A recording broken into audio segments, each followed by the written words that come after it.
The waters off a tiny Caribbean island called Bimini cover a long stone structure that scientists have yet to explain.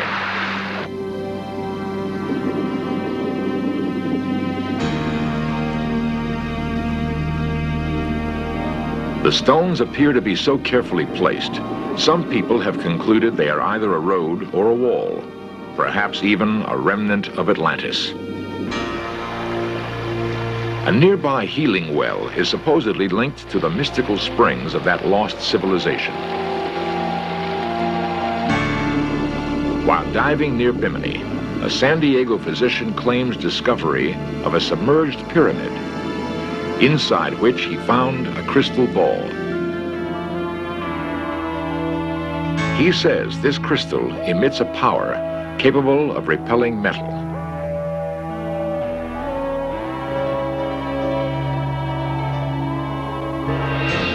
Is it possible that the Bimini Wall, the well, and the crystal ball share a common past with the legendary continent of Atlantis?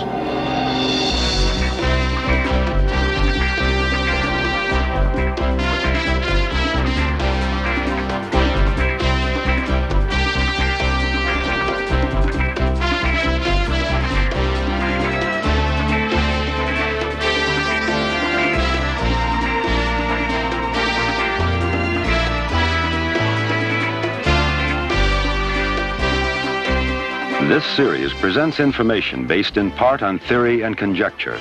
The producer's purpose is to suggest some possible explanations, but not necessarily the only ones, to the mysteries we will examine.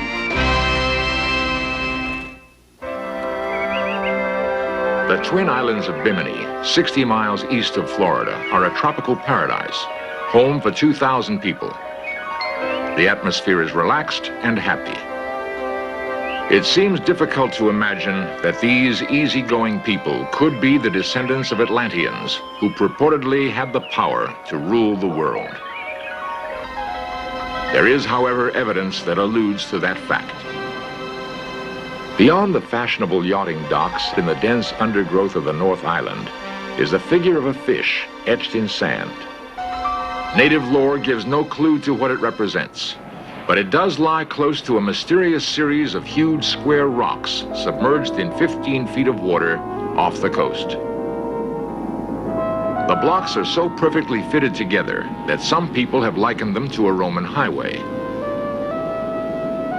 No clues exist to the origin of the blocks.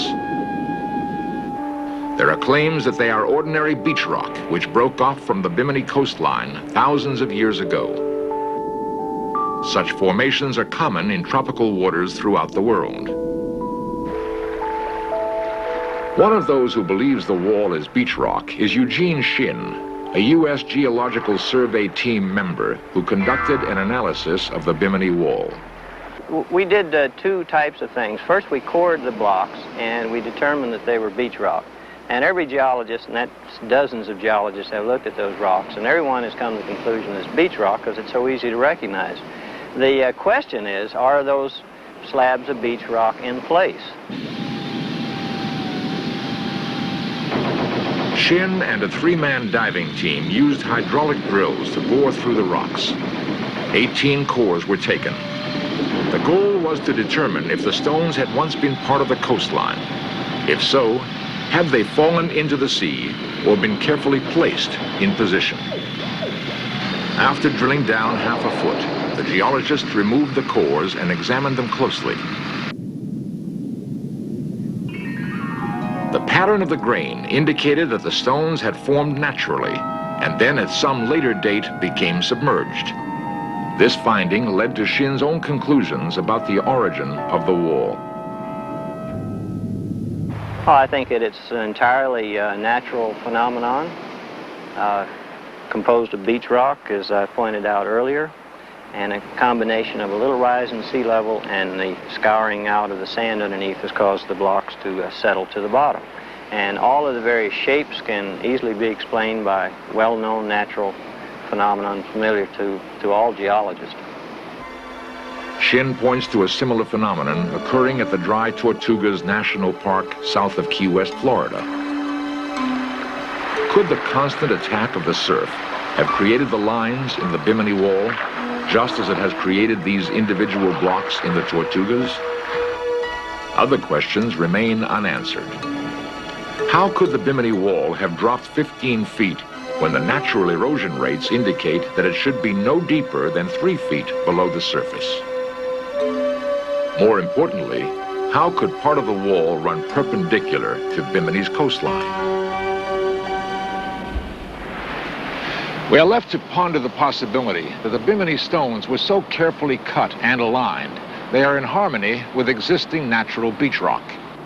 This painstaking placement would require sophisticated mechanical tools. Such tools could only be designed and handled by people of superior intelligence. In the 1930s, psychic Edgar Cayce predicted that part of Atlantis would surface in the late 1960s. In 1968, the Bimini Wall was discovered. Was it possible that the strange stone structure could be part of Atlantis or one of its outposts? Plato was the first to mention Atlantis. While chronicling aspects of the Atlantean people, he claimed that they controlled energy-charged crystals as well as healing wells possessing great curative powers.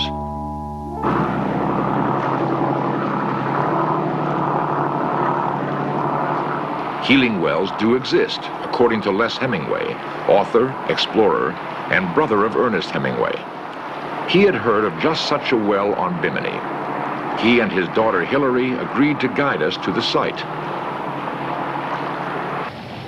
A narrow inlet, approximately 300 yards long, leads into a mangrove swamp. The brackish water is populated by tiny sharks and rays. Some, like Hemingway, speculate that both plant and animal life thrive extremely well in the area as a result of some peculiar qualities possessed by the well water.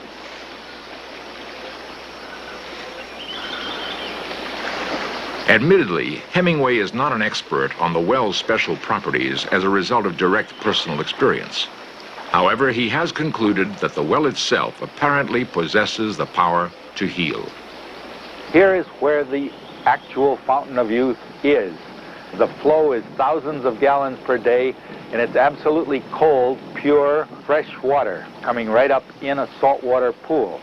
The water apparently has definite curative powers because various people who have both major and minor ailments have soaked in it and have experienced an amazing amount of ease from their problems. People who have gout, for instance, have found that the gout disappears in 2 or 3 soakings. Other people with small skin cancers and people who have skin inflammations have found that the inflammations and the small growths on their skins have literally disappeared as a result of poultices and soaking with water from this fountain. Surprisingly, Hemingway's claims have received some scientific support. Miami psychologist Adolfo Villasuso tested the well waters and found an unusual amount of a certain element.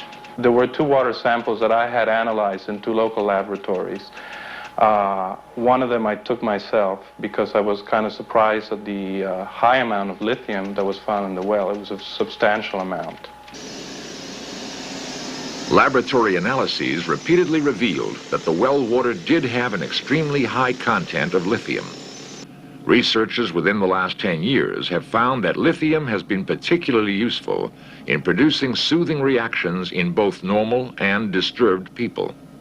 Originally, before it was known that lithium exerted a calming, a therapeutic effect in people with manic depressive illnesses, there are stories in Roman times, in the Middle Ages, that people with this illness were sent to wells which were high in lithium, and lo and behold, they were cured. Did an ancient race know of Bimini's lithium well? If so, perhaps Plato's assertion that Atlantis possessed magical waters was correct. The way this well has been cut down through solid rock and the way this well seems to be so well hidden are 2 very different things. The hiding part, I think, may have developed in the last few hundred years and is a result of just local growth. But the cutting down through solid rock is something that had to be done by intelligent beings who had access to great use of tools and most unusual tools. We don't know whether Atlanteans did this or not. I, of course, would like to think that they did, and it's very possible that they did. It's just that none of us have been able to trace back prehistory to Atlantean days in this particular spot. From the air, another peculiar fact about Bimini becomes apparent. Perfectly straight lines carved in the sand slice across the island. Most point directly to the well. Perhaps the lines, the Bimini Wall, and the well are linked by common ties to the people of Atlantis.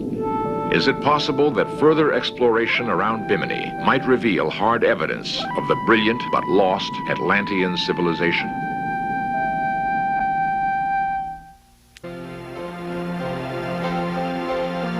The secrets of a bygone civilization are often not easily revealed.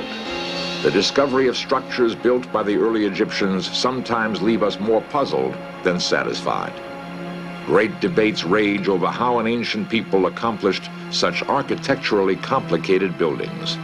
And no one explanation satisfies the question, why were the pyramids built? Equally intriguing are similar structures found throughout Central America. Could the construction of these pyramids be linked with those in Egypt?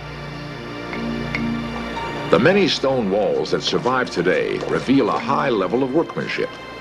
The complicated stonework produced by both cultures still bemuses modern science.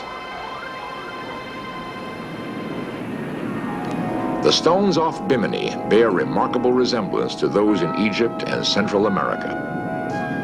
Is it possible that Bimini somehow linked the two together?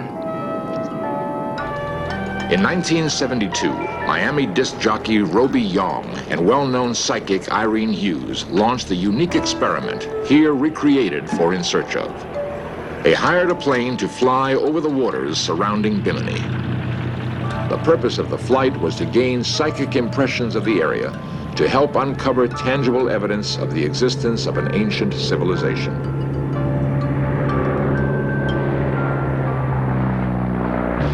Now, we're not going to tell you where we're going at all. We'll just sort of fly around, and if you get a feeling, it'll confirm. Now, below us, you can see is just crystal clear water. The drop-off of the Gulf Stream, 3,000 feet down. From then on east, what do you think? Well, I feel that it is all the way along, like a tunnel, you know, but I feel that we have to make this turn, and as we turn, we're going to see, on the right-hand side, we're going to see some blocks, and on the left-hand side, we're going to begin to see gold color in different spots in the water. And I feel it's right over this way, and we're going to have to go that way and curve right back around that way. The plane crisscrossed the skies for more than 2 hours. Finally, Irene directed the search to an area where she felt something was buried on the ocean floor. It's a building, and I feel that it is pure marble, the most beautiful marble in the world, similar to that, some of that was used in the building of the pyramids in Egypt. I feel that it is inhabited by the voices and the images of ancient peoples. The spot selected by Irene became the subject of an extensive search. For 2 years, divers combed the sea looking for evidence of an ancient civilization. They found the usual array of tropical fish and brilliantly colored coral, but nothing else. Finally, at the foot of a steep cliff, a diver spotted a deeply encrusted object on the ocean floor. What he had found was the base of a marble column. After a series of unsuccessful attempts, divers finally brought to the surface a number of marble slabs, each weighing nearly a ton. The slabs had apparently been part of a much larger structure. Whether they were in the process of being transported and went down in a shipwreck, or had been constructed in an area that was later submerged, is unknown. The Bimini-Atlantis connection might have languished had it not been for Raymond Brown, a San Diego physician and adventurer. He believes he has found conclusive links between a Caribbean civilization and those of Egypt and Central America. Dr. Brown's story begins uneventfully on an expedition out of Miami in 1970. Here, recreated, Dr. Brown was headed for an area between Andros Island and the Berry Islands, approximately 100 miles from Bimini. His intention was not to prove or disprove stories about Atlantis, but rather to search for sunken treasure. We'd been searching the area for a number of years for Spanish galleons and had found several and taken some of the treasure, and we were very excited when we found this area. They traveled to a spot near the tongue of the ocean. There, the bottom drops to 14,000 feet. Dr. Brown hoped that a recent storm might have shifted bottom sand in order to reveal the galleons.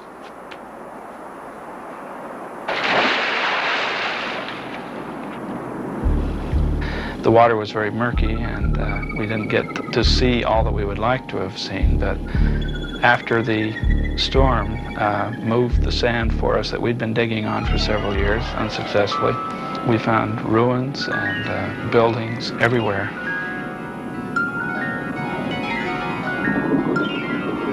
Much of Dr. Brown's photographic equipment was destroyed in the storm, thus making it impossible for a detailed record of the find. We really had no choice, because if we had gone back for new equipment that we lost during the storm, if we hadn't got in the water, even as murky as it was, the sand would have covered the buildings up and we would have lost the view. The ruins of the city Dr. Brown claims he found reflected a sophisticated level of architectural design. The buildings had somewhat of an Egyptian or classic look to them. The ground mass was rippled, as though the area had been dropped into the ocean by some sort of cataclysmic action. Then, Dr. Brown reported that he came across the most magnificent find of all. In the murkiness, he spotted the tip of a submerged pyramid, barely visible above the ocean floor. Looking at the structure, shape, and the size, it would be approximately 400 feet tall. I went in an opening, and in this opening, in the center of the room, there was a pedestal, and on the pedestal were two human hands made of brass or bronze, and in the center of the hands was the crystal. My first impression in the room was the shaft that was metallic, hanging straight down from the ceiling, pointing at the crystal. And it was gold color.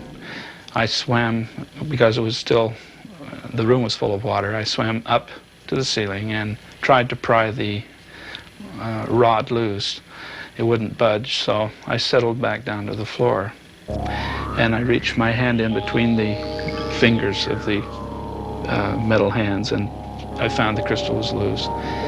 And it was the only thing in the room that I could take home. The crystal ball seems to possess powers that can repel a coiled stainless steel rod. We found a meter with a 1.5 ounce weight, and it becomes sensitive to emanations, particularly magnetic emanations around people or things if they are charged. And we find that if we can hold it straight without allowing it to flip from side to side, some strong influences will actually raise the weight in the air. Now, as we bring something into the field of the crystal, the ions tend to repel. If I can keep it balanced and bring it directly into the field and not let it tip from side to side, the weight will then not go to the side if I can keep it centered, and it will, as I come higher, it will raise it and make it weightless and actually float in the air. Some historians say that crystals were the source of Atlantean power. Dr. Brown believes his crystal is evidence that such a culture existed and possessed powers unknown to modern man. Maybe the ancients knew more than we did about life forms and life forces, and we might discover their secret. In the last decade of exploration in the waters off Bimini, new finds cause us to question old theories. Atlantis has long been thought of as a myth, a figment of fanciful imagination, a tale told by Plato to amuse ancient Athens. But what of Dr. Brown's crystal? Dr. Marcel Vogel, a researcher at IBM, has devoted more than 20 years of investigation to determine the power of crystals and their effect on human potential. Throughout history, the earliest recorded history we have, there's been a deep respect for the shape of a ball and the use of a quartz crystal ball for probing in the mind of an individual. Now, I've worked with Dr. Brown's crystal ball. I used his ball, and I felt a tremendous energy burst coming from the crystal. The discovery of the crystal has spawned speculation that possible misuse of its powers by Atlanteans caused the Great Cataclysm. The island and all its buildings, it is said, were plunged into the sea. The Bimini Wall, therefore, might be the last visible relic of that lost civilization.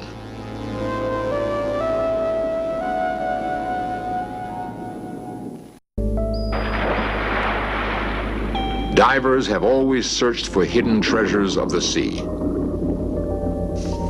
In the waters off Bimini may lie the clues that not only unlock the mystery of Atlantis, but the secrets of the mind as well. For the present, however, we must content ourselves with the inconclusive bits of evidence so far uncovered. The origin of the Bimini Wall seems destined to remain an enigma until more knowledge about Atlantis is revealed.